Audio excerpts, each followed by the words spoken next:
The wind rolled across the Kansas prairie like a runaway train, dragging dust and heat behind it. Late afternoon light painted the land in burnt gold, and tumbleweeds bounced across the trail as if running from something cruel. In the distance, the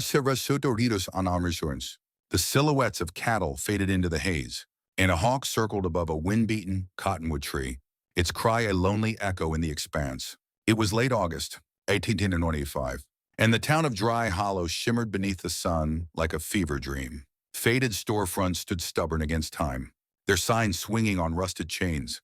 The clappered buildings bore the scars of hail and heat, and the wooden sidewalk groaned beneath every bootstep. Inside the general store, the air was thick with sweat, grain the shireen, and suspicion. Emma Wyatt didn't belong here, and everyone knew it. She stood in front of the mercantile's bulletin board, pretending to read old notices. Her clothes were plain mud-dusted calico, scuffed boots, a wide-brimmed hat pulled low over her brow, but her posture betrayed her unease. She kept one hand on her satchel, the other brushing a strand of sweat-stuck hair from her face. Behind her, whispers curled like smoke through the hot air. That's her, the one they're looking for. Wyatt girl. Her brother ran off, left her holding the bag. She's trouble. That one. Better watch your cattle if she comes round. Emma didn't flinch, but inside, her chest tightened. She'd heard it all before. In 2 towns prior, and the one before that, word traveled faster than horses, and scandal clung like cockleburrs. It wasn't fair, but it was truth. Her brother, Caleb, eternity morning of Orgy, had stolen a payroll pouch meant for railroad hands outside of Wichita, $200. Gone overnight. The foreman found the empty strongbox in their barn. Caleb vanished. Emma was arrested. She'd sworn she had no knowledge of it, but the sheriff needed someone to hang it on. And a woman without a husband or father to speak for her was easy to pin.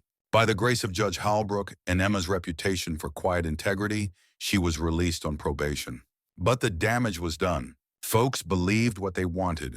In Kansas, gossip grew roots faster than wheat.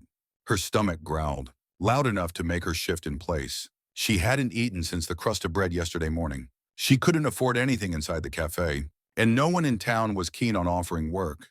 Not to the thieving Wyatt girl. She turned from the board and stepped off the sidewalk, boots kicking up dust. She needed to move on. Again, the trail out of town curved past the saloon, where men leaned against posts and stared too long. She kept her eyes forward, chin high, even as sweat trickled down her spine. Then she saw him. He stood beside a wagon at the edge of town, adjusting a rolled-up tarp over crates of feed, broad shoulders, a dust-coated hat tilted low over his brow. His hands moved with quiet certainty, looping the rope tight, inspecting the rig like a man who preferred order in a world that rarely offered it. He glanced up. Their eyes met. Just for a moment, but it was enough to shake her. His eyes were a cool shade of gray-blue, the color of storm light on the plains. He didn't leer or smirk like the others. He didn't look away either. Instead, he nodded, just slightly, like he saw her and accepted the truth of her presence. Emma blinked, then kept walking. She hadn't gone more than 10 steps when a shout cracked the air behind her. "You first for Werner, 100 dope, you there, Wyatt girl." A stocky man in a tan vest barreled down the steps of the sheriff's office. Sheriff Porter, red-faced courier, sunburned, always looking for a scapegoat. Emma stopped, her shoulders stiff. "You planning to run again?" he barked, boots thudding on the dirt. "I'm walking," she said quietly, turning to face him. "Ain't that allowed? You're still under watch. Judge said you had to stay within 50 miles of Wichita." "I'm 38, she replied, voice calm. "Dry Hollow's in the district." "That's so," he sneered. "Well, maybe you're just counting the miles wrong." "Girl," she didn't answer. What was the point? A few more men had come to stand nearby, mostly saloon types. Some ranch hands. None friendly. They stared like spectators at a hanging. Sheriff Porter stepped close enough she could smell tobacco and old coffee. "I hear you've been asking around for work." "That true?" Emma nodded once. "Well, I wouldn't hold your breath. Ain't many want to hire a woman with sticky fingers." The chuckles from the crowd stung worse than slaps. And then he stepped forward. The man from the wagon, he came quietly, a shadow in boots and a sun-worn coat. His presence alone was enough to make the laughter stall. He tipped his hat toward the sheriff. Voice low but clear. That's enough. Porter, serene. Sheriff Porter turned. This ain't your business. Thornton. It is if you're harassing folks without cause. The crowd shifted. Unsure, the name Thornton meant something out here. Jacob Thornton owned one of the biggest spreads east of the Smoky Hills. Schweitermein, private. And Nessenon, Sursort. But not a man to cross lightly. Porter narrowed his eyes. She's on watch. Then watch her. But you don't get to run her down in the street. Emma stared, stunned. No one had defended her in months. Not once. Once. She didn't know this man. Why would he? Porter backed down, muttering, You do what you want. Thornton, sort meant to win. Just don't say I didn't warn you. The sheriff turned and stormed off. The onlookers dispersed, most grumbling, but no one challenged the rancher. Jacob Thornton turned to her. You all right? Emma nodded slowly. Thank you. He tilted his head. You hungry? She hesitated, pride warring with need. He didn't wait for an answer. Come on. There's stew at the wagon. Was taking it to my hands. But they'll manage. She followed, silently. The shade of the canvas cover was a blessed relief. And when he handed her a tin plate, warm with beef, potatoes, and beans, her fingers trembled. She ate with quiet intensity, aware of his presence beside her. You been on the road long? He asked. A while. He waited. She finally added, since early spring. Been to Newton, Amwine, Gamin, Salina, Unkunanuna, Winarmichaman, Samina. South to Larkspur. Ended up here. He nodded. Looking for work. Always versor homining.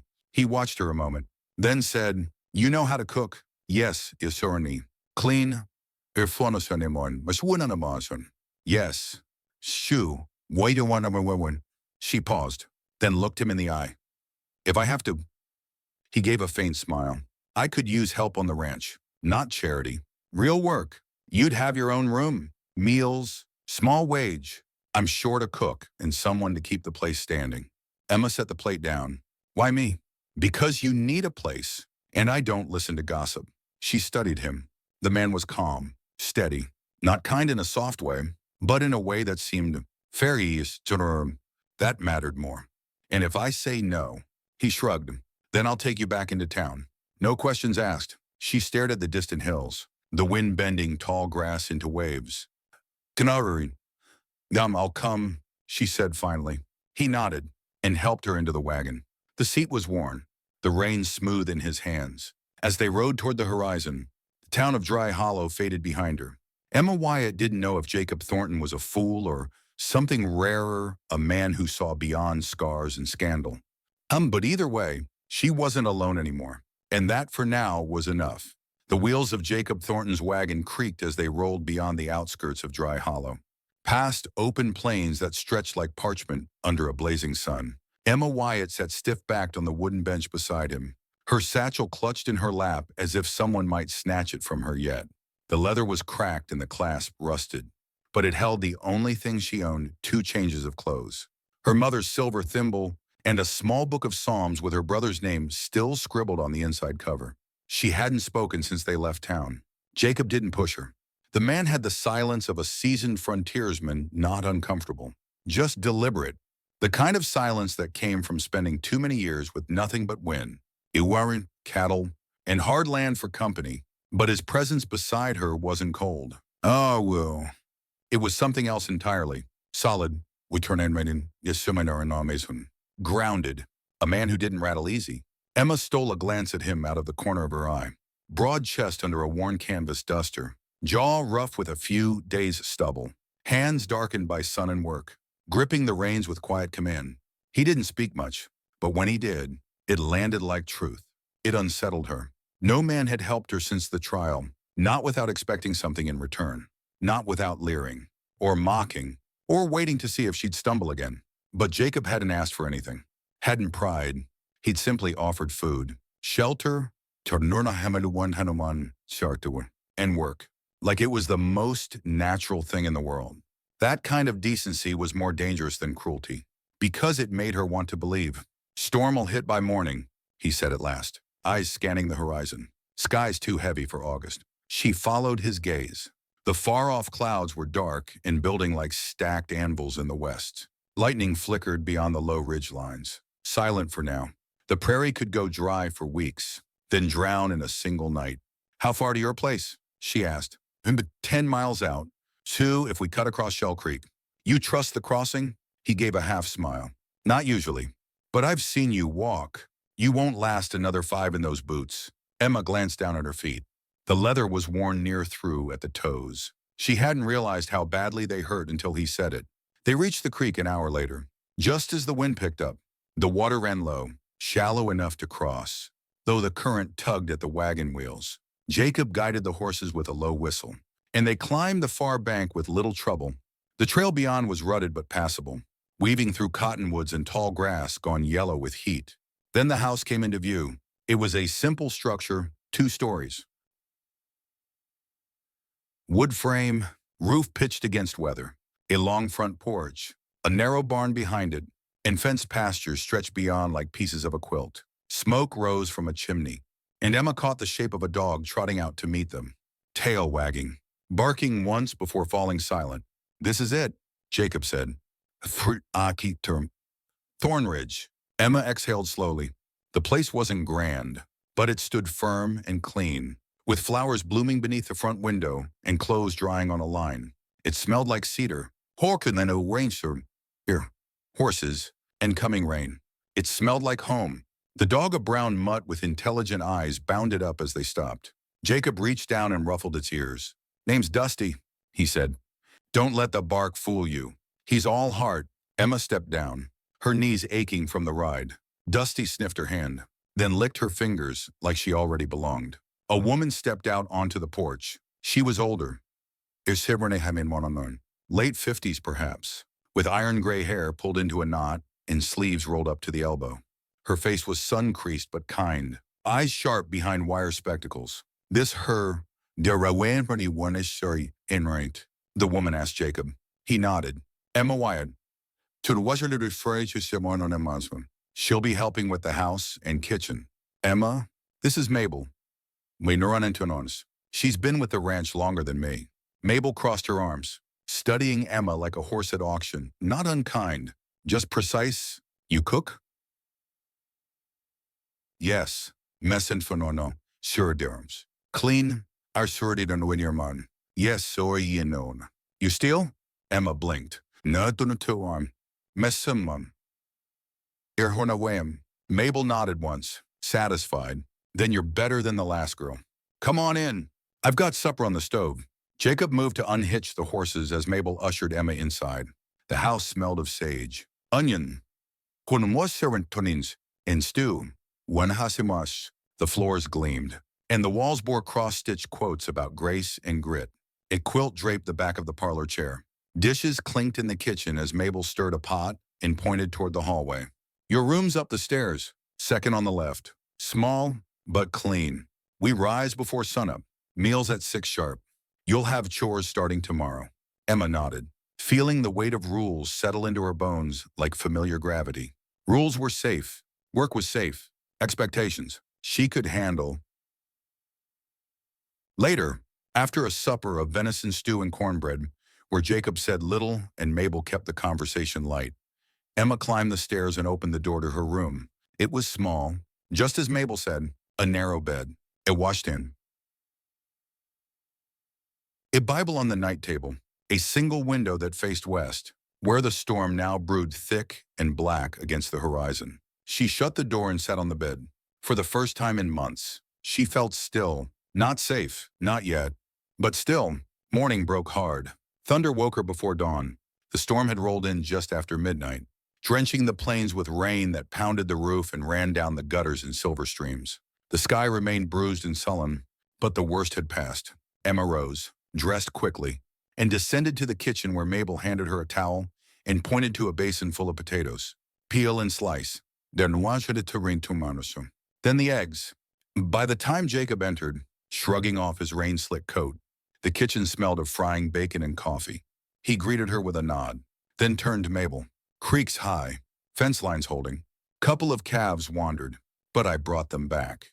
"Good touch over one of Mabel said. "Eat it before you drop." Jacob took a seat at the small table and glanced at Emma. You sleep all right? Well enough. Punmat, she said. He nodded again. She was beginning to think that was his way of saying everything and nothing at once. After breakfast, he led her outside. I'll show you the rest. The rain had stopped, but the ground was slick. The air smelled rich, heavy with sodden earth and fresh hay. He walked her past the barn, feed shed, and water pump, explaining the rhythms of ranch life with simple clarity. No wasted words, no empty promises. They stopped at the edge of the corral, where a few horses stood in the mud.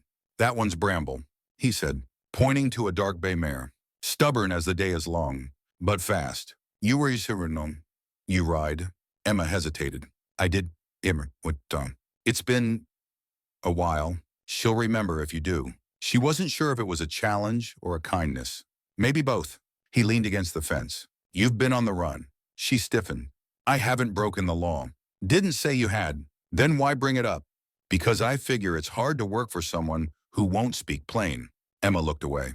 The wind tugged at her sleeves. My brother stole that money, she said finally. I didn't know he planned it. Didn't see a dime. But they found the strong box in our barn and he disappeared. I was left behind. Jacob didn't flinch. You could have lied just now. I've had enough of lies.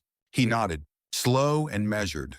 Then we understand each other. And with that, he turned back toward the house. Emma stood alone a moment longer, breath caught somewhere between shame and gratitude. The ranch was no paradise. It was hard land, with hard work and harder expectations, but it was honest. And for now, that was enough. She looked toward the fields where the first rays of light broke through storm clouds like mercy. For the first time in months, she felt like she had a place to stand, and that she dared to believe might be the beginning of everything. Emma wiped her brow with the back of her hand as the mid-morning sun climbed higher, casting golden light across the edge of Thorn Ridge's western pasture. The scent of damp earth and sun-warmed hay still clung to the ground after the storm, and everything seemed freshly scrubbed by the night's downpour. Trees greener, sky bluer, the air itself somehow cleaner. She bent again to gather fallen branches along the fence line, her apron already streaked with dirt. The storm had knocked loose more than just fence rails. Bits of bark, splinters of limbs, even one snake mercifully dead lay scattered across the path Jacob had walked her through yesterday. Jacob? He'd said little that morning, just handed her a pair of worn gloves. Wood pointed toward the pasture and said, "Same. Clear anything dangerous to the stock?" Then he disappeared up toward the ridgeline with Bramble saddled and a coil of rope slung across his shoulder. She hadn't asked where he was going. Truth be told, she wasn't sure what to ask him yet. He made space for her in his home, fed her, protected her reputation with his silence, and yet remained a mystery wrapped in quiet decency. A man who lived in his own rhythm, answering to no one but the land. As she tossed another broken branch onto the pile, Dusty came bounding through the tall grass, tongue lolling. The dog barked twice, then turned and darted back the way he came. Emma straightened. "Jacob," she called out instinctively, wiping her hands on her apron. No answer, but Dusty barked again, urgent this time. Heart thudding, Emma hurried after the dog, her boots slipping in the wet grass. She crested a low rise where the trees thinned, just beyond the fence line, and stopped cold. Jacob stood with his back to her. Before him was a stranger, lean, sharp-eyed, with a red bandana around his neck and a pistol loose in his hand. Emma ducked behind a tree, instincts sharpened from months on the run. Dusty paced at her heels but didn't bark again. She strained to hear. "You're a long way from town," Jacob said evenly, his voice low but calm. "Not that far," the stranger replied. "Besides, Stornadawam wish him an army. Word travels. Heard you took in a girl, one with fire in her hair and a cloud over her name." Emma's blood ran cold. Jacob said nothing. "Thought maybe I'd come see for myself," the man continued, cocking his head. "Folks in town say you're a generous type." "That true. Thornton Chirimarn. You're trespassing, and you're harboring a thief." Jacob took a slow step forward. "She's not a thief." "No," the man smirked. "Well, if she's not, maybe she'll want to clear her name properly back in front of the judge." Emma's fist clenched. Her nails dug into her palms as panic fought with fury. The man was bluffing. He wasn't law, just a snake sniffing out gossip and maybe worse. Jacob took another step. "You need to leave." "Now, the stranger raised the pistol slightly. Not not aimed. Just a warning. Or what buddy you on? Dusty growled low. Emma could see Jacob's jaw tighten. You don't want to find out. A long pause. The air thrummed with tension. Then the man laughed. Short and sharp. Suit yourself, said Cowboy. But you and your little thief better sleep light. Ain't everyone around here as forgiving as you. He turned and walked off, disappearing into the trees beyond the fence. Dusty didn't follow, but barked once as if to send him on his way. Only when Jacob lowered his shoulders did Emma step out. I'm sorry, she said. He didn't look at her right away, just stared at the space where the man had stood. Then, Twee, you know him, she shook her head. No, but I know the type. Jacob finally looked at her. So? Do I? They didn't speak much as they walked back to the house. The weight of unspoken questions hung between them, thick as the prairie heat. Once inside, Mabel met them at the door, wiping her hands on her apron. Everything all right? She asked, looking from one to the other. Jacob gave a single nod. Had a visitor. Mabel's eyes narrowed. That the kind who comes uninvited. Yes, well, next time, maybe let me greet him. I've got a skillet and 2 bad knees. I'm not afraid to use either. Jacob managed a faint smile, but it didn't reach his eyes. Emma excused herself and went upstairs. She needed space to think, to breathe. In her room, she stood at the window, watching the breeze ripple through the tall grass. Her heart still pounded from the confrontation. She'd seen that pistol, heard the accusation in the man's voice. He knew who she was. That meant more would come. Her brother's betrayal had chased her across 2 counties. The law never proved her guilt, but she'd been tried in every saloon and back alley in Dry Hollow. Now the rumors had reached even this quiet corner of Wyoming. A knock sounded at her door. Ekabadim. She opened it without speaking. I need to ask you something, he said. She braced herself. This was it, the moment he'd tell her to leave, that she'd brought danger to his doorstep. But instead, he said, did you take that money? Her mouth went dry. She forced herself to meet his eyes. Non and novelty. He nodded. Puerto. All right. Emma blinked. That's it. I don't keep people I can't trust, he said simply. But I also don't keep people if I won't believe them when they say the truth. She couldn't speak. He turned to go, then paused. Come with me. Out back. The air had cooled.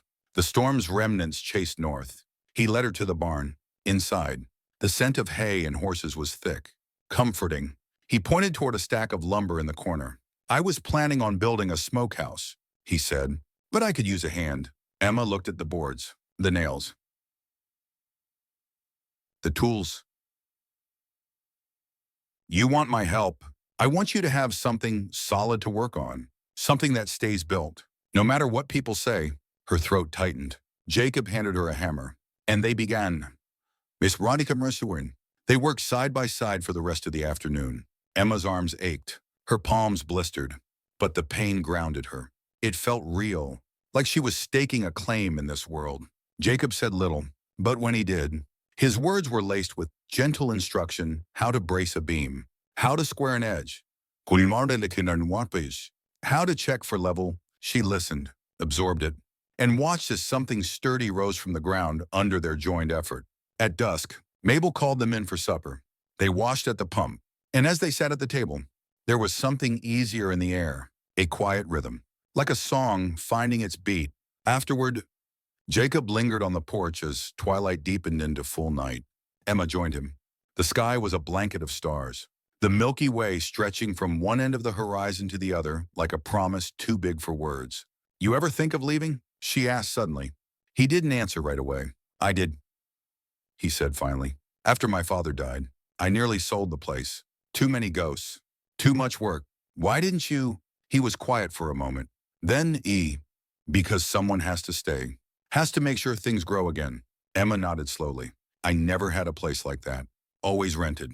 Moved every few years. I thought if I ran fast enough, I could outrun what happened. But it follows. It does, a wanzuri, he said. Until you stop, face it, then build something better. She looked at him, really looked over him. The lines around his eyes, the tired strength in his shoulders, the scars on his hands. He wasn't just a quiet rancher. He was a man who'd chosen to stay in a world that hadn't always been kind to him. And now he was letting her stay too, not just as a favor, but as a beginning. A gust of wind stirred the porch lantern, casting shadows across his face. He turned to her. "You're not alone here, Emma." It was the first time he'd said her name since the day she arrived.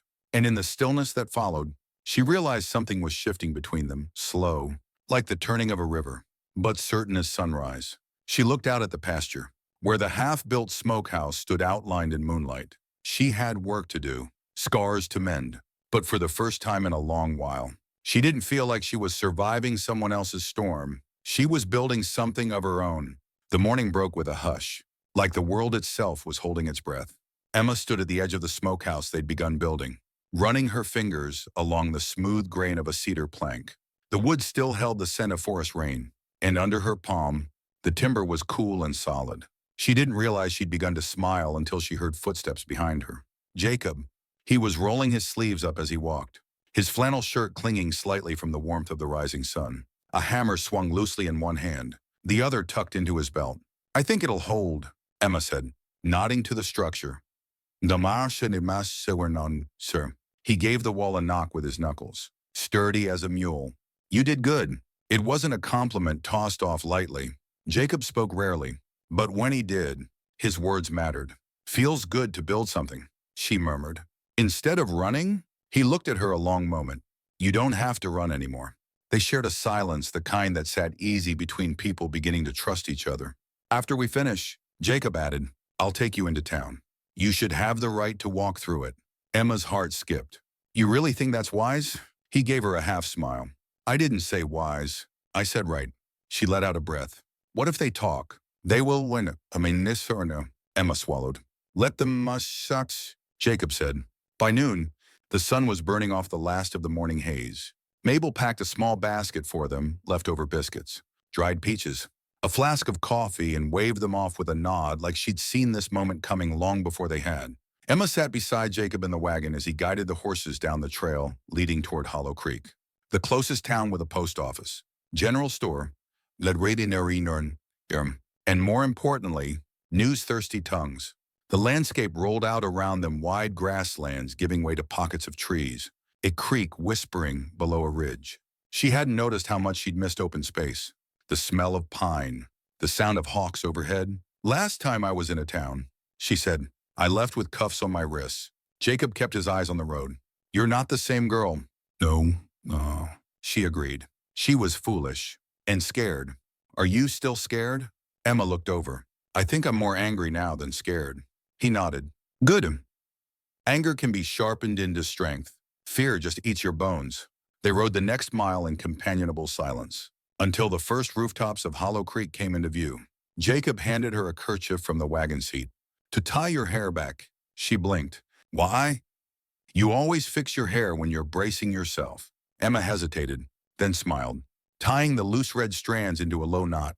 "You notice everything, don't you?" "Only the important things." The town square was modest, a stone well in the middle, a row of shops with wooden awnings, and a dusty street lined with horses and wagons. Emma kept her eyes ahead as Jacob tied off the reins and helped her down. Heads turned. She could feel it, the heat of eyes pressing against her skin like a second sun. A woman in a green shawl whispered to a man in a white apron. A child pointed. A man on the porch of the saloon paused mid-pipe puff. They remembered her, but Jacob walked beside her like it was nothing. Like she was simply his neighbor or his sister or his wife. And perhaps in the hush of that moment, she could pretend one of those titles was already true.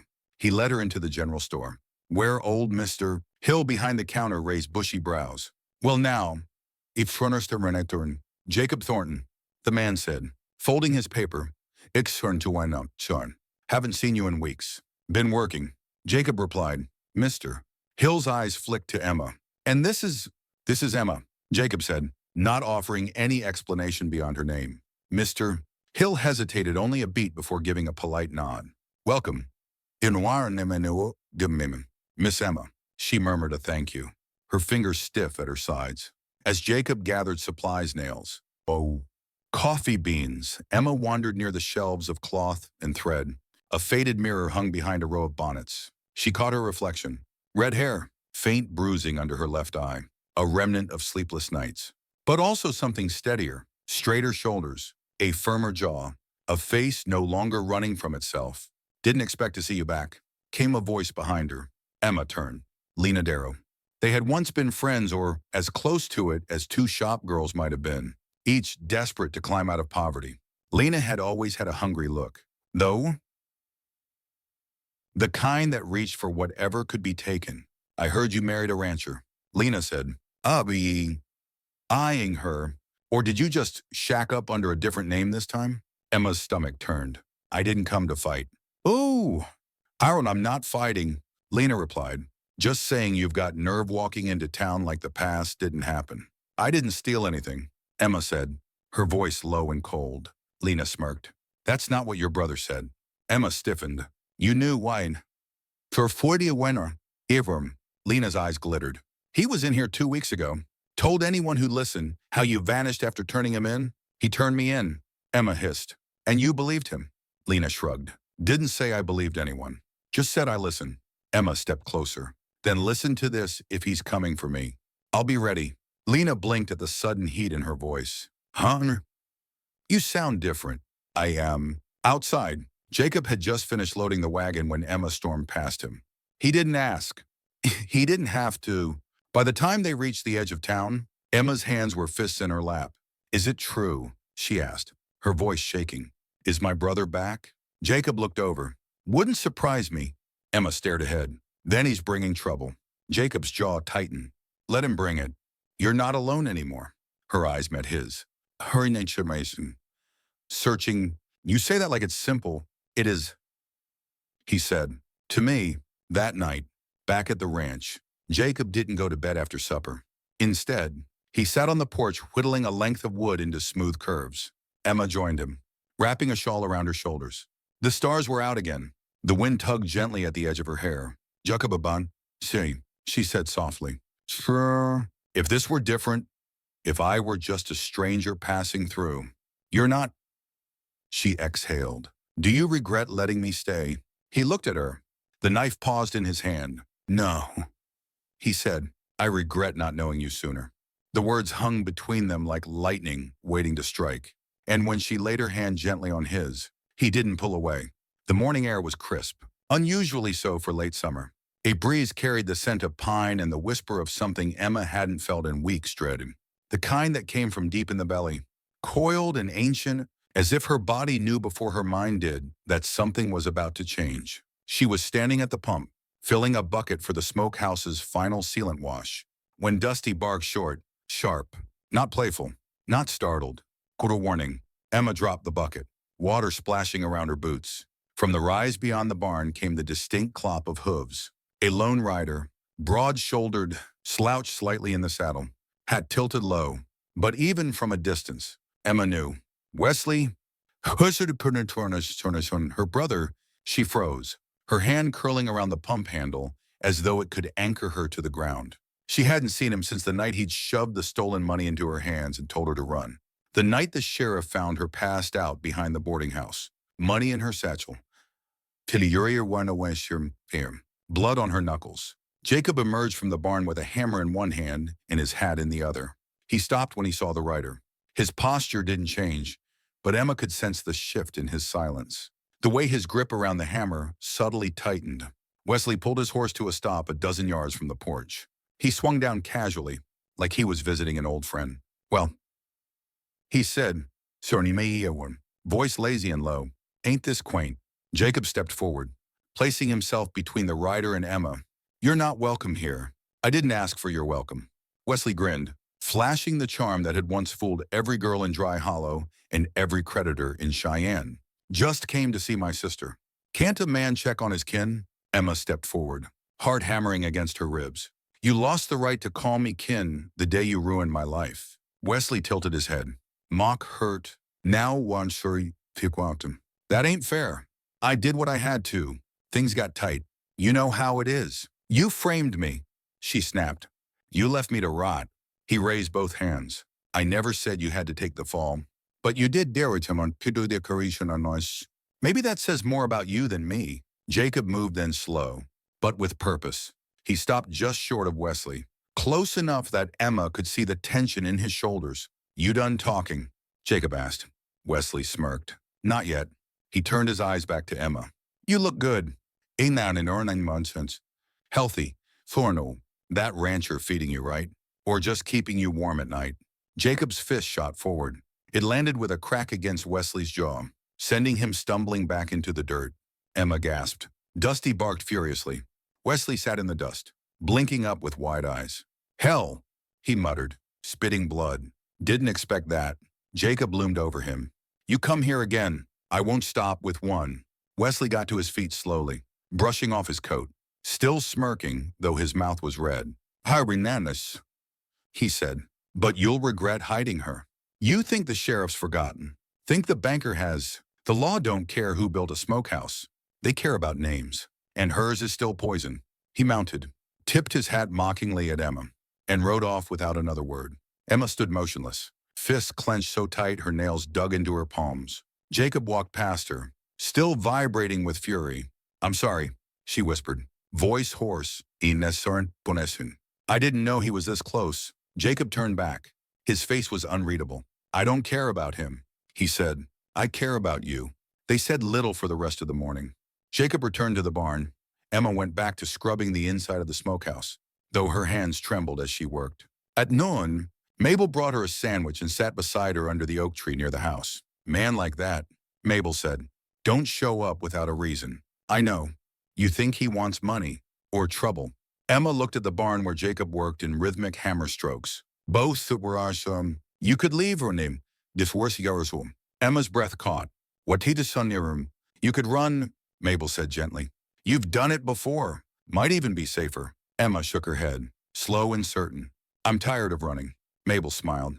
"Then make sure you have something worth staying for." Marin on us some. That evening, Emma found Jacob down by the corral, oiling the gate hinges. His shoulders were still tight, his jaw locked. "I want to tell you everything," she said. He paused. Emma took a deep breath. "He came to my boarding house one night. Panicked. Said he owed men money, real money. He'd stolen it from the bank's reserves. Said I was the only one he trusted to hold it. That no one would suspect me." I believed him. Jacob's expression didn't change. "I didn't even have time to think. I stuffed it in my drawer, hid it under floorboards." But that night, the sheriff raided the building. Said there'd been a tip. They found the money. Wesley was gone. Her voice cracked. "They cuffed me in front of everyone. I didn't even know how much was in the bag until they counted it in the sheriff's office, nearly $600. I spent 2 nights in jail before I could explain enough to get out. But the damage was done. The boarding house fired me. My name was in every saloon's gossip. I started walking west." She looked up, tears clinging to her lashes. "I didn't mean to bring this here." Jacob set down the oil can. "You didn't bring trouble, Emma." "He did. But it follows me. You're not her anymore. You said that yourself." Emma nodded. "I know." He stepped forward, brushing her hair behind her ear. "Then let's show them who you are now." The next morning, Jacob hitched the wagon again. "We're going back to town," he said, "and you're going to sign a statement." Emma blinked. "To who?" "To the sheriff." "It's one nothing." "To the banker." "To whoever'll listen. You tell them everything. Let them decide if they still want to chase a woman who was handed stolen money by a liar." Emma hesitated. "And if they don't believe me," Jacob's voice was firm, "then they'll answer to me." The sheriff's office in Hollow Creek was quiet, the afternoon heat keeping most folks indoors. Sheriff Whitlow was a broad man with gray at his temples and deep lines across his face. He raised an eyebrow when Emma and Jacob stepped inside. "Well," he said, setting down a cup of coffee. "Didn't expect you, medium." Emma stepped forward. "I want to make a statement. About Wesley Jameson." The sheriff raised both brows now. "You admitting guilt?" "No," she said clearly. "I'm admitting truth." Jacob stood behind her, silent, strong. The sheriff listened as she told the story. Every word. She saw his brow furrow at parts, his fingers twitch at others. When she finished, he leaned back in his chair. "I remember that case," he muttered. "Dry Hollow was full of noise. Your brother vanished. Everyone figured you helped him run." "I didn't." He studied her, then looked at Jacob. "You vouch for her." Jacob met his gaze. "I do," the sheriff exhaled. "Truth is, I always thought the whole thing smelled rotten, but there wasn't proof, and the bank wanted someone to blame. Now that he's shown up again, I can describe him, Emma said. I know where he camps. I know what he rides. The sheriff nodded slowly. That's enough to make the banker think twice. I'll write it up. He leaned over his desk and reached for a pen. Emma's hand shook slightly as she signed her name. It felt like slicing open the past and closing it again in one motion. Henry. That night, they rode home in silence, stars blooming above them like wildflowers in a black field. Emma turned to Jacob. Why are you doing this for me? He didn't answer right away. Then Nasir, because I know what it feels like to be blamed for something that wasn't your fault. She studied him. What did they blame you for? He smiled faintly. That's a story for another time. They pulled up to the ranch. The lantern by the porch flickered in the breeze. Emma looked at him. I really looked. No, I don't want to keep being a burden. You're not? Then what am I? He met her eyes. You're mine. She inhaled. And when he reached for her hand, she didn't hesitate. The wind rolled in fast that morning, angry and cold, dragging a low sky behind it like a bruised sheet. Emma woke to the rattle of the windows and the distant groan of the barn door banging against its post. She sat up in bed. The blanket pulled around her waist. The scent of wood smoke and damp pine clung to the air. She heard Mabel's footsteps in the kitchen below and the soft crackle of the fire being coaxed to life. But what held her attention wasn't inside. It was the silence beyond the wind, a silence that felt, watch it, you want to know. Emma wrapped herself in her shawl and padded down the stairs. Jacob was already at the stove, pouring hot coffee into a tin mug. His flannel shirt wrinkled from sleep but buttoned up all the same. He looked over his shoulder when she stepped in. You feel it too? He asked. She nodded. A storm's coming, Mabel said, not looking up from her pot of oats. But it ain't just weather. Jacob glanced toward the door. I tightened the hinges on the barn yesterday, tethered the stock good, but I don't like the stillness in the trees. Emma joined him by the window. You think Wesley's still nearby? Jacob's jaw flexed. I'd bet on it. He said nothing else, but the way he sipped his coffee slow, measured told her he was already planning, already watching every shadow. By noon, the wind had gathered teeth. Dust swirled through the yard, and the chickens clucked nervously in their coop. Emma tried to focus on preparing the jars in the cellar Mabel's jam. Pickles, sir. Sacks of flour, but her hands shook too often. She caught herself staring at the stairs leading up to the rifle rack. Was it really only weeks ago she'd arrived here with nothing but a worn satchel and a past too heavy to carry? Now she had safety, a name that might be cleared, and a man who stood beside her when the world pointed fingers. Jacob hadn't kissed her yet, not properly, but in his every act, every glance, every hand on her back or arm or shoulder, he spoke a promise. I am not going to leave. Swarm, the thought both steadied her and terrified her. It happened late that afternoon. Emma was in the barn, brushing down the gelding when she heard Dusty's low growl, not barking, not playful, a warning. She stepped into the alley of the barn just as the dog bolted toward the fence line, ears pinned, tail rigid. A man was approaching on foot. Wesley, again.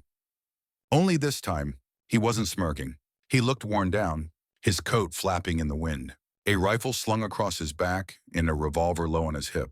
Emma backed into the barn, heart slamming into her ribs. Jacob appeared in the doorway behind her, already reaching for the shotgun he'd stashed in the corner. I come to talk, Wesley called out, stopping short of the corral. You came armed, Jacob answered, voice like a cold blade. World's dangerous. Wesley shrugged. Emma stepped forward despite Jacob's warning hand. What do you want? Her brother's face twisted with mock disappointment. Is that how you greet family? You stopped being family the night you left me in a cell. Wesley looked at her, the wind whipping through his hair. I need your help, Jacob scoffed. You've got gall. I mean it, Wesley snapped. They're after me. Emma stared.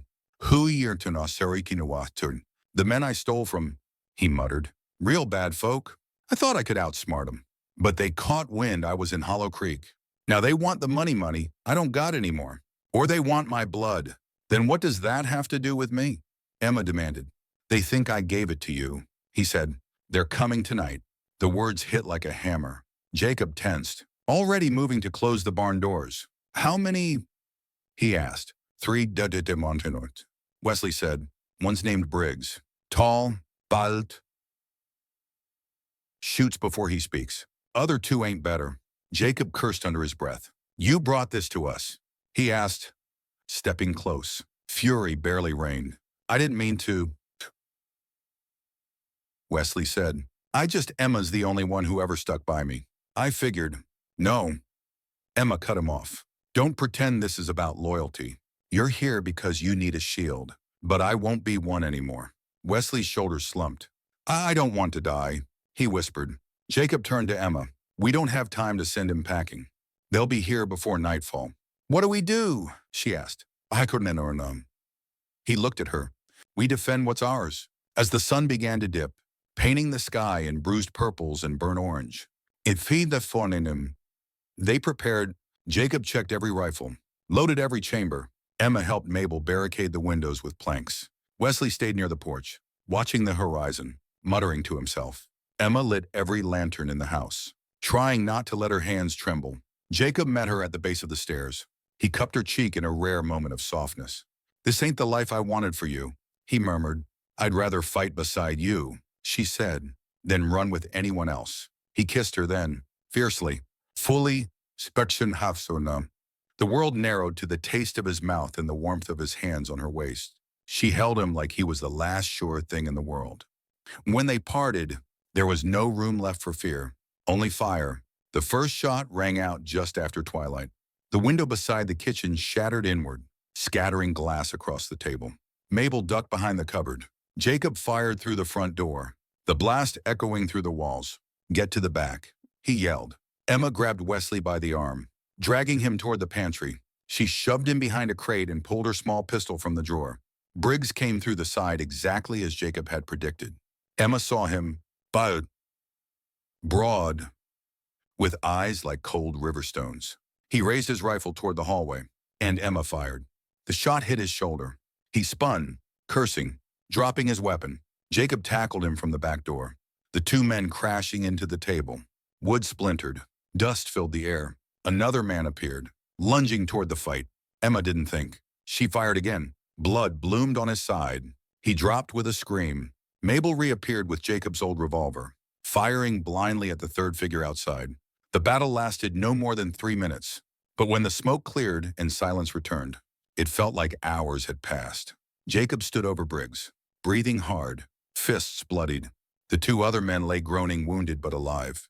Emma stared at the scene, chest heaving. She had fired a gun. She had fought for her life, for this place, for him. The sheriff arrived by dawn, summoned by one of the ranch hands who'd ridden through the night. He listened, took their statements, surveyed the wounded men bandaged but still restrained, and then, for the first time, turned to Wesley. You're lucky your sister's a better person than you, Sheriff Whitlow said coldly. If it were me, I'd have left you for dead. Wesley didn't speak. He simply nodded, hollow-eyed. The sheriff pulled out a set of iron cuffs. You'll stand trial for the theft and for bringing killers to someone's doorstep. Wesley looked to Emma. She didn't speak. She didn't need to. He'd used his last grace. As they carted him off, Emma turned to Jacob. She was covered in dust and sweat and soot, but standing. He pulled her into his arms, and in that moment, everything felt clean, clear. Damaris Fontaine. Earned. The courtroom in Hollow Creek was nothing more than a one-room building attached to the town hall, where weddings, trials, and town dances all happened under the same cracked ceiling and hand-hewn beams. The judge's bench looked more like a carpenter's table than a seat of justice. But that morning, as Emma Jameson stood before it in a blue calico dress with her hands folded tight, it may as well have been the Supreme Court. She wasn't the one on trial. Not today, but it sure felt like she was. Wesley sat to the side, flanked by a deputy on each arm. He looked cleaner than he had the day of the shootout, but the bruises on his jaw and the sling around his shoulder said Jacob's justice had come swiftly. He wouldn't meet her eyes. Judge Rowley, a squat man with thick whiskers and a voice like gravel, glanced down at the stack of papers in front of him. Wesley Jameson, you've been charged with robbery, attempted assault, and accessory to attempted murder. That alone would be enough to put you behind bars for a long time. But what brings us here today is something older and messier. His eyes drifted to Emma. You, he said, voice softening. Miss Jameson, or should I say, Mrs. Fletcher, Wankukushwanshormkin. Emma nodded, jaw tight. Mrs. Pipsincher. Fletcher, Yasirdum. Jacob stood beside her, his calloused hand resting gently at the small of her back. He hadn't left her side once since the night of the storm. Judge Rowley continued. I've read the depositions. I've reviewed the records from Dry Hollow. Miss Pardon. To Watran Hamawanina. Mrs. Fletcher was indeed arrested 3 years ago under suspicion of aiding a theft. Charges were dropped, but her name remained tarnished. Her brother disappeared, and now he's returned. Wounded and with enemies on his trail, Wesley shifted slightly but still didn't look up. The law, Rowley said, may be slow, nurse some but it can't be blind. He turned to Emma. Tell me, in your own words, why you stayed silent all those years. Why you never cleared your name. Emma took a breath that seemed to shake the rafters. She stepped forward.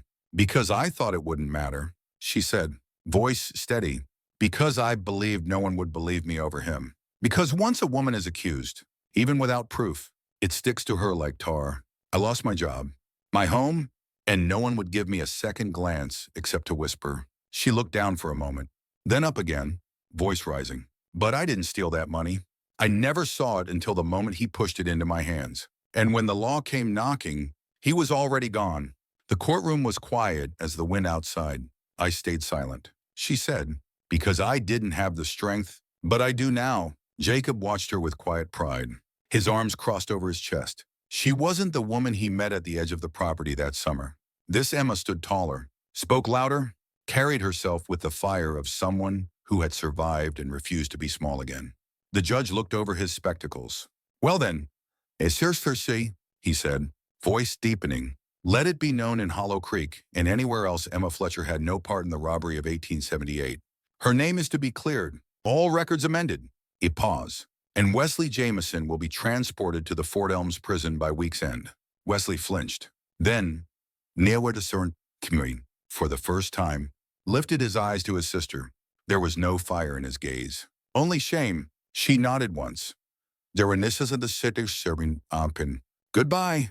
They stepped out into the sunlight, brighter than it had been in days. The townsfolk were waiting, some curious, some sheepish shonashuridon, ushhanashonshon, a few offering nods of approval or tipping their hats. Mabel was among them, grinning ear to ear, a basket of sweet rolls on her hip. I knew it, she said, pulling Emma into a fierce hug. I told Jacob you were made of steel. Emma laughed, shaky and relieved. I'm just made of stubbornness. Well, dur de one furenton. Thank God for that.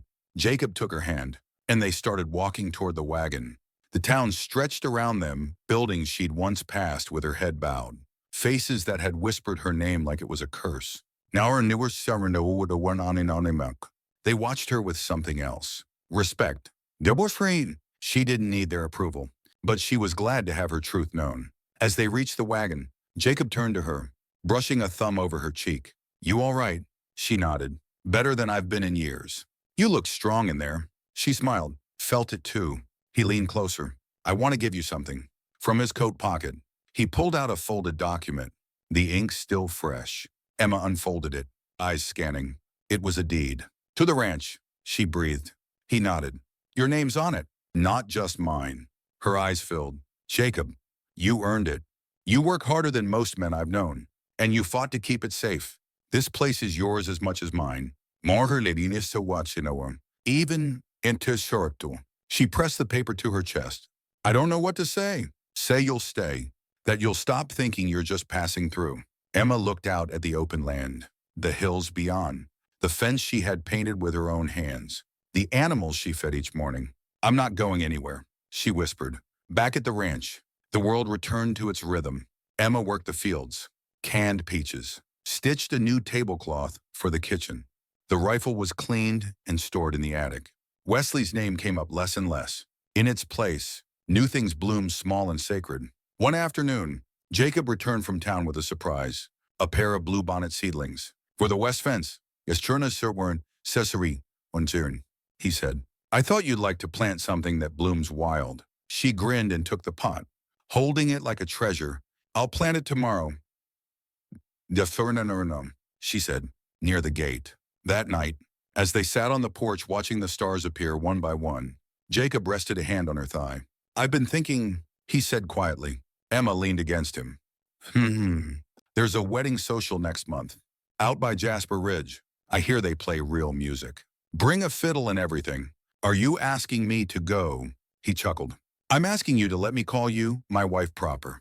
With a church and a ring and witnesses this time, she turned her head, met his gaze. I thought we were already married. We are one in my sister. Freunde. Something, he said, but I want it to be yours. Too, a choice, not a bargain. Emma reached into her apron pocket, pulled out a small silver ring, the same one Jacob had given her in a quiet moment weeks ago, when she first took his name to stay hidden. I already chose. Gefreut Duresam, she said, slipping it onto her finger. Long before the judge said I could have, he took her hand and kissed her knuckles. And for the first time in her life, Emma Fletcher felt free. Spring arrived like a quiet breath over the valley-soft rains. Green shoots pressing up through the soil, and the first hints of color dotting the pasture. The ranch looked alive in a way it hadn't before, like it too had survived something harsh and unforgiving and now deserved its bloom. The bluebonnets Emma had planted by the west fence unfurled at last, stubborn and wild and beautiful. Just like her, and the morning sun of her wedding day rose over them. Not the legal marriage done in haste during danger, but a true ceremony, one of her choosing, her claiming, her joy. No secrets, no shame, only light. Emma stood in the barn loft with Mabel pinning wildflowers into her braid. Her dress wasn't store-bought, but it was sewn by hand from white muslin, the hem kissed with lace. A simple gown, but to Emma, it may as well have been silk. You sure about this? Mabel asked, smiling through misty eyes. Emma laughed. Mabel, he already gave me the deed, fought beside me in a shootout, and let me take over his kitchen. He's the one who should be asking if he's sure. Mabel cackled. Well, Warnie, Tony. He's waiting under that arbor like a man ready to face the gallows. You'd best go save him. Outside, the trees were strung with bunting, and half the town had gathered on blankets and benches in a clearing beyond the barn. The townsfolk who once whispered behind Emma's back now clapped her shoulder, brought jars of peach preserves, and tied ribbons on her wagon wheels. Sheriff Whitlow stood near the arbor, acting as the officiant, a role he claimed with dry reluctance and secret fondness. Lord help me, he muttered as he fidgeted with his hat. Y'all got me out here with bees and women crying. I was better suited for shootouts. Jacob stood beneath the arbor, his shirt crisp, his beard neatly trimmed. He held his hat in one hand and watched the barn like he could barely breathe. When Emma stepped out, time folded in on itself. She moved with a grace born not from training, but from having survived too much to ever cower again. Her eyes locked with his, and in that look lived every word they hadn't yet said. He reached for her hand as she reached the altar, grounding her. You look like spring, he whispered. And you, West Rain, why are you? She said. Look like home. The ceremony was brief. Emma had insisted on no sermons, no fire and brimstone speeches, just vows. I came to your land as a stranger, she said, voice steady. But you saw me, not as what I had done or what others said I was, but as who I could become. I promised to keep growing with you. Jacob squeezed her fingers. I came to think I'd always be alone. That quiet was the only thing that fit me. Then you came, loud as thunder in a silent storm. And I promised to make room for your fire. Always. The kiss that followed was not just of love, but of arrival, of choosing, of earned peace.